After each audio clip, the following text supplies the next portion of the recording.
Llegamos a la entrevista central de Revista Tele15 y vamos a hablar de economía, vamos a proyectar, como hoy es lunes, entonces las proyecciones se hacen a partir del lunes. Tenemos con nosotros a Guarocuya Félix, que es el secretario de Economía del Partido de la Liberación Dominicana, ex director de la Dirección General de Impuestos Internos y un conocedor de todo lo que es la política económica y la política también partidaria de la República Dominicana, porque fue candidato. Sí. Fui precandidato. Precandidato. No llegué a ser candidato. Debió ser el candidato. Muchas gracias. Muchas gracias. Debió ser el candidato. Muchas gracias. Buen día y bienvenido. No, muchísimas gracias a ustedes. Además, he estado aquí escuchando un programa muy divertido. Fuera de cámara. Fuera de cámara, por supuesto. Fuera de cámara. Hay unas conversaciones interesantes. Y usted llegó en un buen día, porque los lunes llegamos medio tranquilos. A mitad de semana que esto se pone bueno. Pero mire, y yo... Pero dime tú, no me diga usted. No me pero diga ese es un papá. proceso, usted sabe que ustedes... Después que yo le debí unos cuartos a la DGI, yo me hice amiguita suya y como quiera lo debo, yo tengo que decirle a usted todavía. Imagínate, ya yo tengo casi 8 años que salí de ahí. Sí, pero esos cuartos yo no... Ahora, porque no quiero hablar de eso, pero... A propósito de la DGI, Yo iba para allá también. y es que todos los directores de la DGI tienen que ser decentes, deben sonreír y como quiera cobran. No, pero yo creo que tú has planteado un tema importante que tiene importancia institucional. Yo creo que si hay una institución pública que la gente le reconoce que ha habido una evolución importante, avanzado. Es la Dirección General de Impuestos Internos. Y buscando una explicación a esto, uno de los principales expertos en temas tributarios de la región llega a la conclusión de que es la continuidad. Okay. Es la continuidad. De las pocas instituciones donde ha tenido que mantener la continuidad. La continuidad. Y yo creo, fíjate, no ha habido grandes rupturas, de hecho no ha habido rupturas en DGI, sino que ha habido un proceso gradual de avance. Sí. Incluso tengo entendido que los técnicos y los especialistas del área permanecen en sus puestos. Sí, bueno, en mi caso, por supuesto que permanecieron prácticamente todos, porque además tienen la carrera tributaria, más son servidores de carrera. Y es un área muy proceso técnica de evaluación muy riguroso para entrar a la oficina.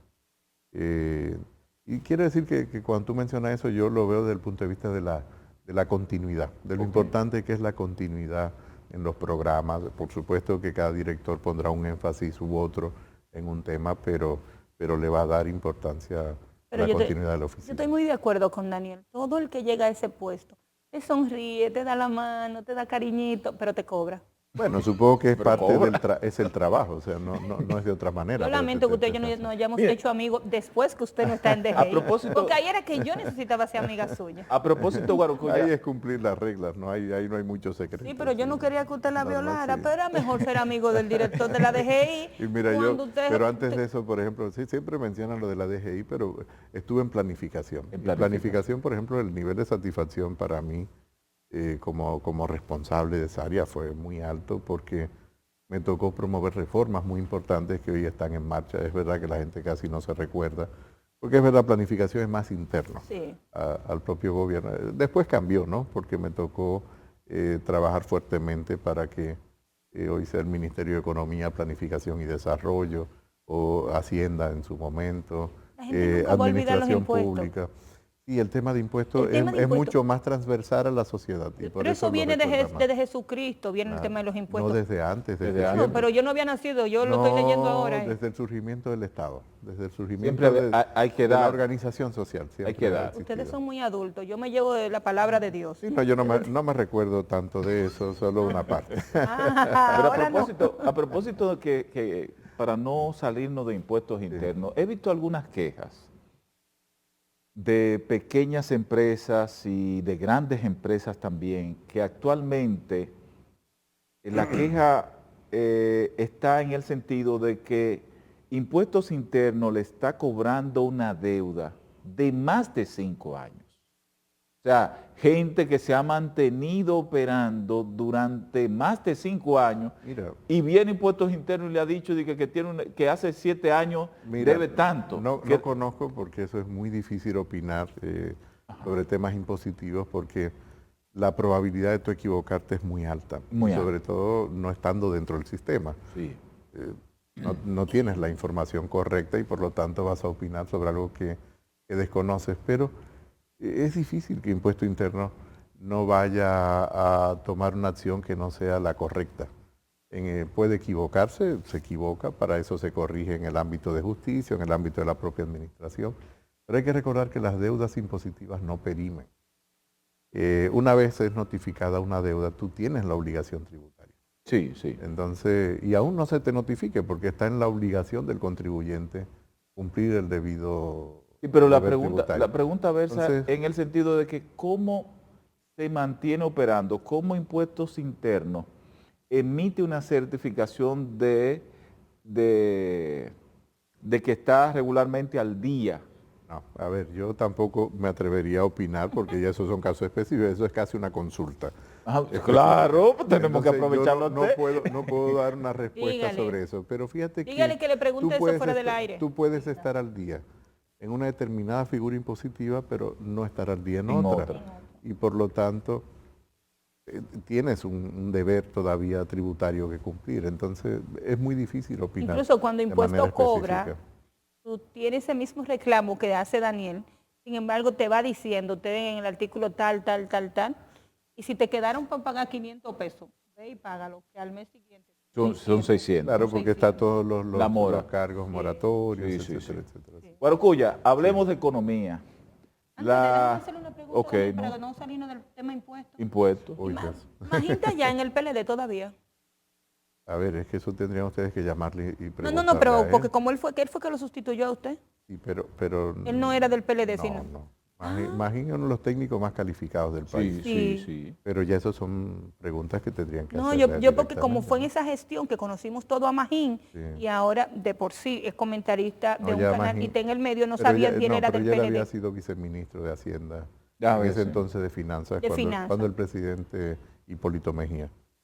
Mm. Claro, entonces ya eso es lo mejor es preguntarle a él, pero No, está bien, gracias, ya estoy satisfecha sí, con es su uno de los respuesta. mejores Sí. técnicos del país. Sí. Bueno, Es que estaba perdida. la evaluación económica que puede hacer el Partido de la Liberación Dominicana o la Secretaría de Economía del Partido de la Liberación Dominicana al desempeño que lleva a cabo el gobierno, ¿cuál sería actualmente? Mira, lo he dicho en varios programas, creo que en la parte de política monetaria prácticamente todos los analistas, quizás ni siquiera con excepción, quizás alguna excepción con matices, hay un consenso de que ha habido un comportamiento adecuado en el diseño de la política monetaria, que ha dado respuesta adecuada.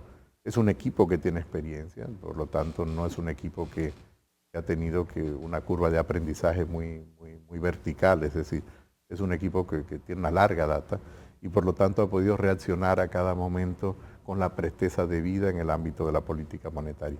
Yo te diría que en el ámbito de la política fiscal, si tú ves la parte de desempeño por recaudaciones, yo creo que es correcta. Una parte de esos ingresos también viene explicado por la inflación, es decir, a mayor inflación, mayor recaudación. Por lo tanto, en términos reales, más o menos se mantiene en los niveles tendenciales de crecimiento de las recaudaciones. Y luego yo creo que la parte más negativa del gobierno ha sido la parte de inversión pública. Inversión. La parte de la inversión. Fíjate que ha presupuestado una cantidad de recursos que no ha sido capaz de poder ejecutar de acuerdo con lo que debe ser programada la inversión pública.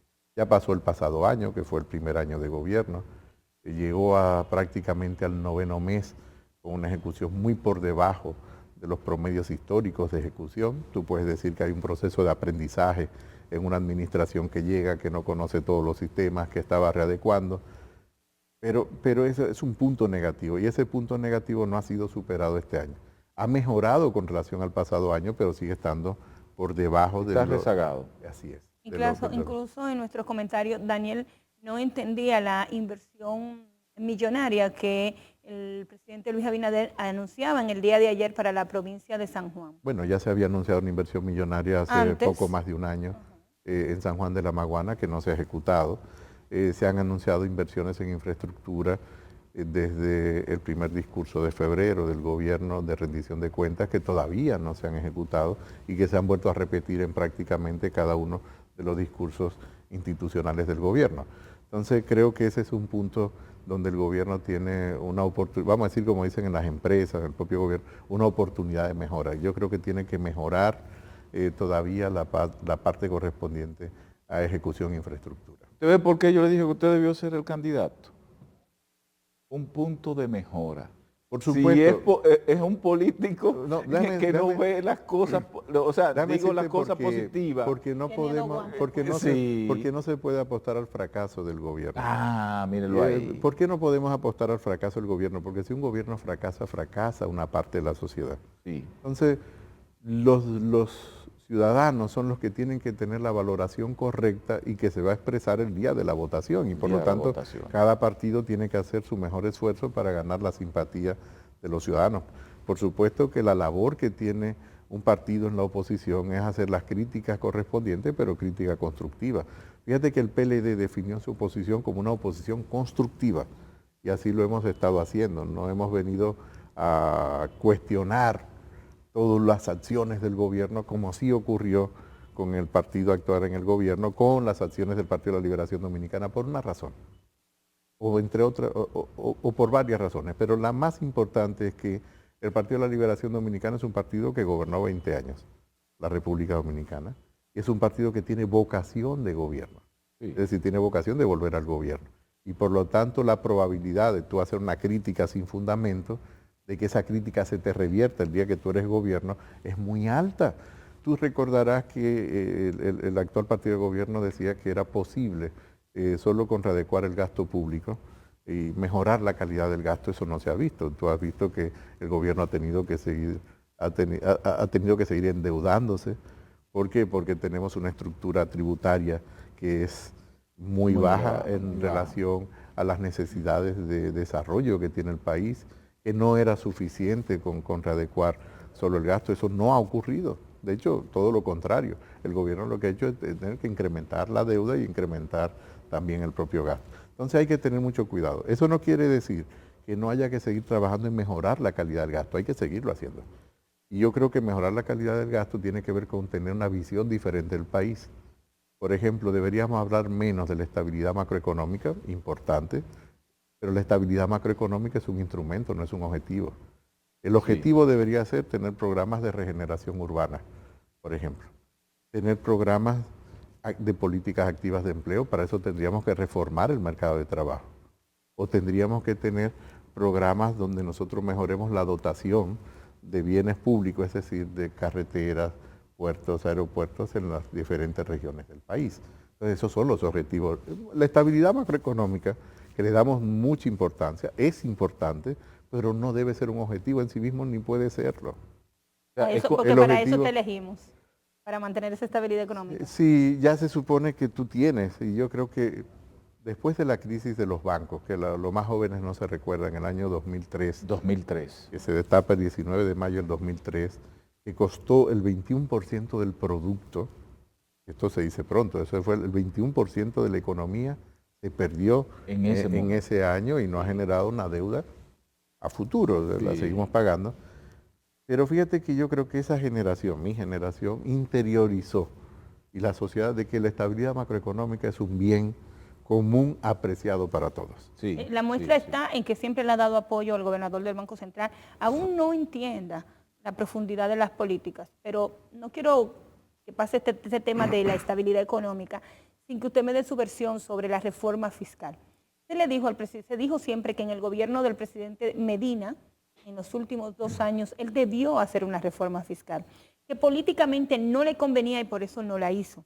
Entonces el Partido Revolucionario Moderno ya tiene 2 años, he escuchado a algunos economistas hablar de reforma fiscal, sin embargo nunca ha sido un tema gubernamental. Yo te diría que el tema de la fiscalidad es un tema, primero que es muy sensible, es decir, los gobiernos con razones muy sobradas, siempre es un tema que lo tratan con mucho cuidado.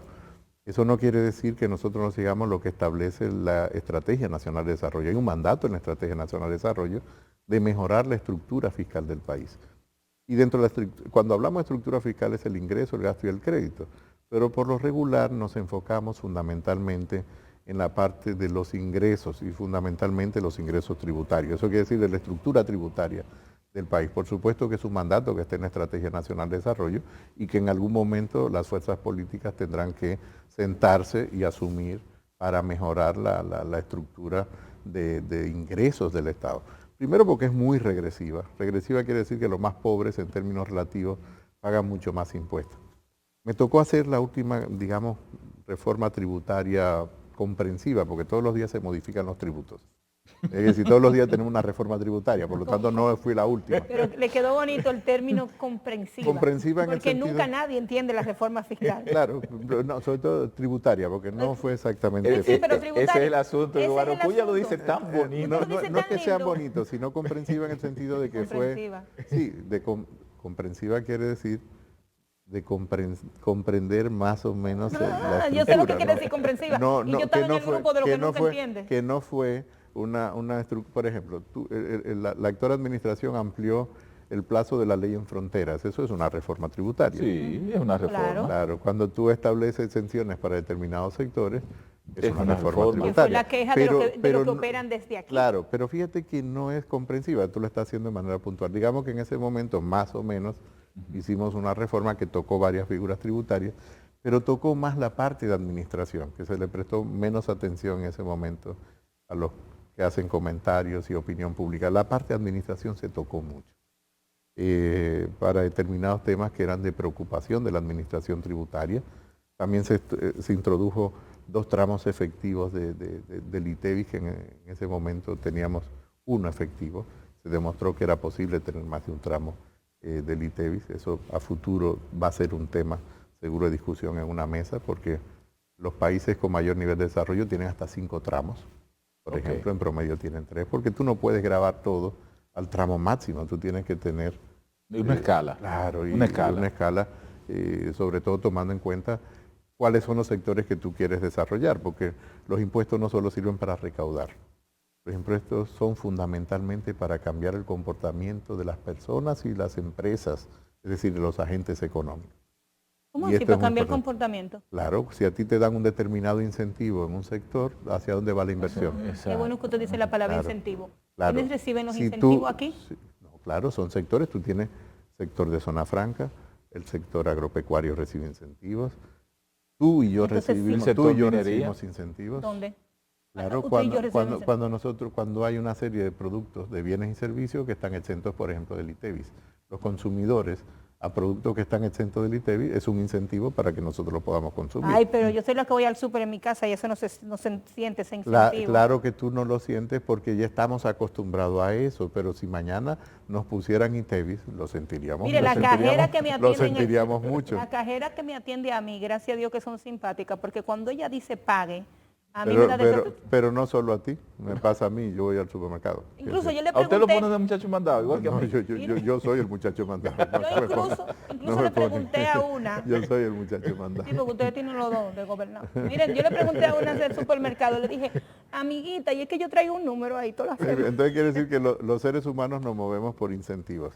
Entonces, los impuestos son el principal instrumento para cambiar el comportamiento de los seres humanos. Por ejemplo, una empresa que contamina, si tú le estableces mayor impuesto al tramo de contaminación, o tiene 2, o deja de producir, o establece tecnologías no contaminantes. Para establecer tecnología no contaminante también tienes que mejorar la estructura de costos.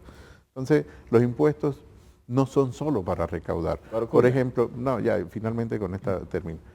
En mi etapa se introdujo el primer impuesto verde de República Dominicana, que es el impuesto a la emisión de CO2 para vehículos importados nuevos a partir del año 2013. Es un impuesto que es inverso. Si recauda mucho es mal impuesto, porque quiere decir que estamos importando más vehículos con emisiones de CO2. Por lo tanto, es un impuesto que lo importante es que se mantenga bajo. Fíjate tú, entonces no es un impuesto recaudatorio. Entonces nosotros necesitamos más figuras impositivas de esas, que sea para modificar el comportamiento tomando en cuenta el cambio climático, tomando en cuenta que vivimos en una isla que compartimos con otro estado, que es un estado que tiene mucho más dificultades que nosotros desde el punto de vista institucional, de la estabilidad, que nos presiona a nosotros en el mercado de trabajo, que nos presiona a nivel tecnológico, que nos presiona en prácticamente todos los sentidos. Entonces, la estructura tributaria del país tiene que reflejar todo eso. Entonces, por eso he hablado siempre de una nueva fiscalidad, que es diferente a una reforma integral, como le llaman algunos. Que nos eduquen a todos los que tenemos que pagarlo. Por supuesto, la educación tiene que ser consistente con esas reformas. A propósito de estructura, a nivel de política monetaria, hemos visto un Banco Central muy activo, tomando medidas para evitar que se pueda producir una escalada en cuanto al nivel de precios en el país. Al menos esa es la justificación que se tiene. Entonces está aumentando la tasa de política monetaria. ¿La valoración que tiene el Partido de la Liberación Dominicana de esto es lo correcto o podría variarse esto con otro tipo de medidas? A ver, es lo correcto porque tú no tienes mucho grado de libertad y de hecho no estamos haciendo nada que no estén haciendo otros países porque la inflación es producto de la pandemia. ¿Pero dónde genera la pandemia inflación? Primero, porque se detuvo prácticamente la producción global de bienes y servicios, con excepción de